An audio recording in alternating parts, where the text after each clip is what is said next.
name is Suerita Ernestezen, and I'm from Bonteheuwel. My mother and my father is from Athlone area, so we, I think in the 60s, we moved to Bonteheuwel. I'm born in Bonteheuwel. I'm born in 1966, and so I am born in Bonteheuwel. And my mother worked as a domestic worker, Yes. and my father he worked as a cleaner in a hospital. So we didn't grow up easily, because at that time it was tough times.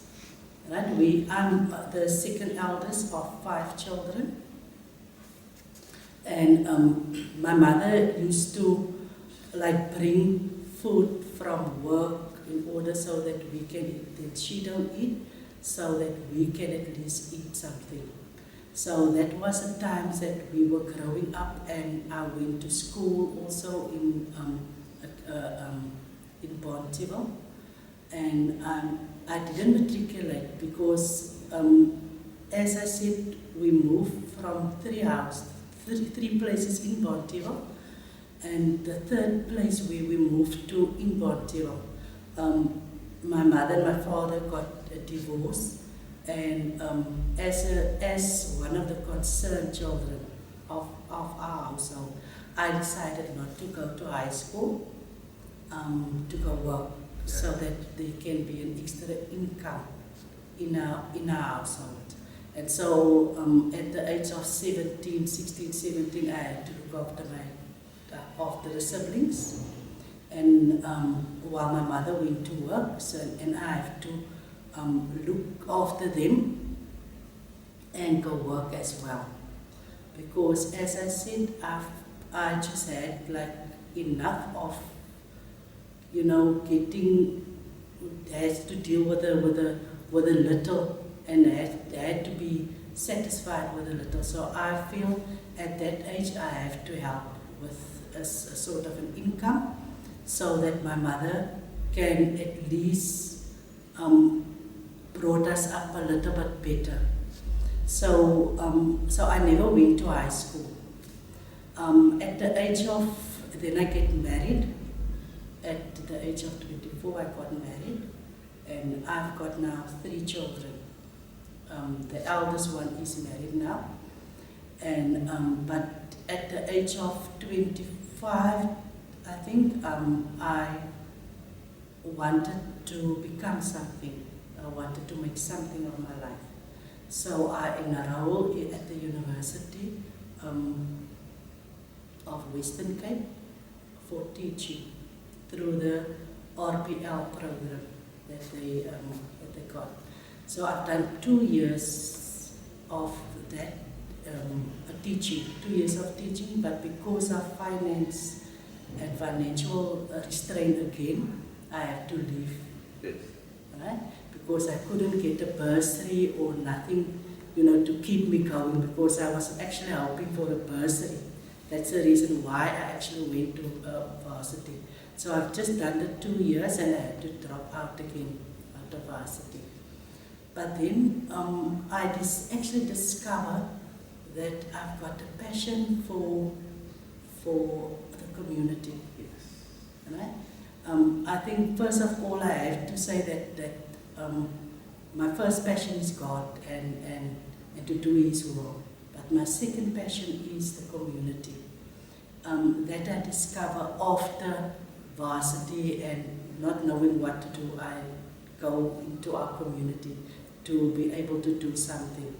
And there I discovered that I actually like gardening, and helping the earth through recycling and things like that.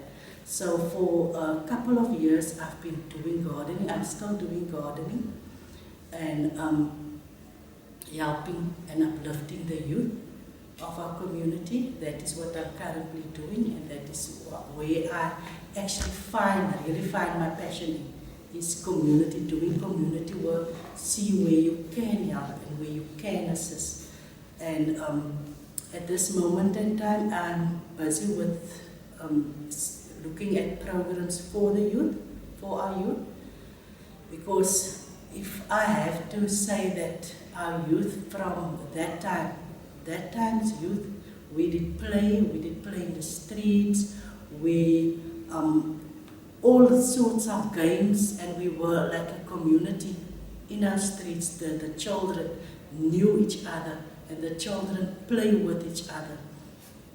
But nowadays you see that the youth of today, they are more inside, they are more indoors, they are more technology-wise than we were that at that time.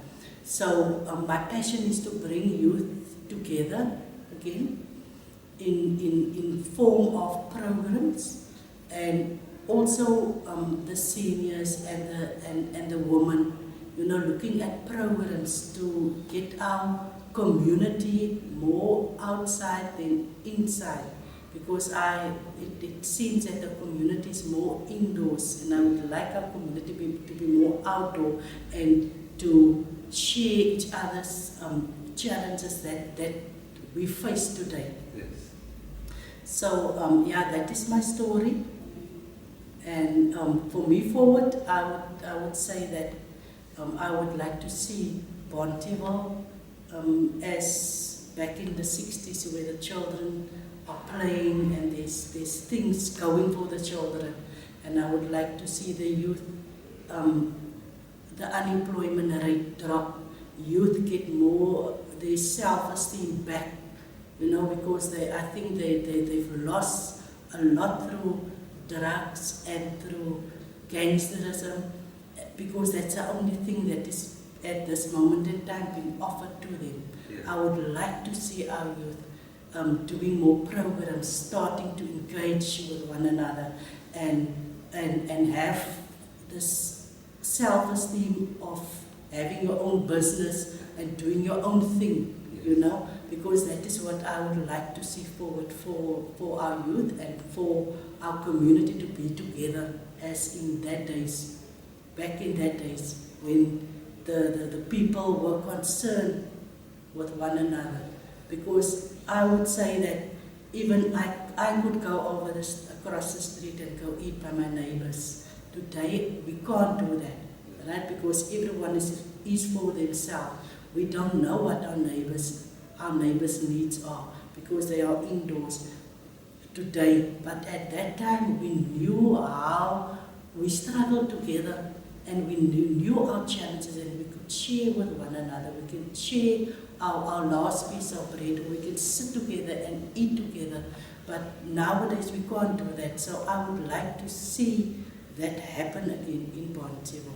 And if I have to compare Bonteheuwel with other communities, I can say that Bonteheuwel, there's a lot of potential in Bonteheuwel, potential that needs to be unraveled or unpacked, yes, in Bonteheuwel.